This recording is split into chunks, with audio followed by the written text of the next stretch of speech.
Saki, labi, tu tieši tāpat kā es esmu tava bērna māte, tu tieši tāpat paliksi mana bērna tēvs. Un savas pārējās vajadzības, kuras šobrīd tu man neapmierini, es iešu un apmierināšu ar citu vīrieti, iešu uz randiņiem ar citu vīrieti, braukšu ekskursijās kaut kādās izbraucienos ar citu vīrieti, gulšos gultā ar citu vīrieti, un kur mēs šādi nonāksim.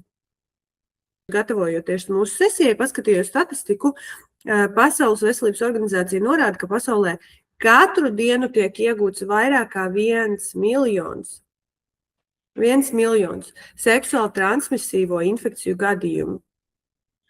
Jo nav nevienam uzlikts tāds vairogs, ka tev ir garantija, ka tu nekad neko nesaķersi. Nevienam nav šī garantija. Ir tikai un vienīgi tavas lineārās konkrētās darbības, kuras tu vari veikt, tavas izvēles, kuras tu izdarīsi katru reizi, pirms tu iesi kontaktā ar šo cilvēku. Tā ir tāda lieta, par ko neviens negrib runāt, neviens negrib domāt tik ilgi, kamēr tas nav skārs tavu ģimeni. Šie arī ir tie cilvēki, kuri iznēsā šīs seksuāli transmisīvās slimības.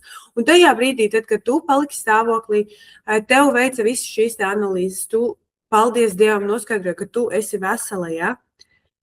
Tu esi vesels cilvēks, viņš tevi neko nav inficējis, ja? Ok, līdz vienai dienai.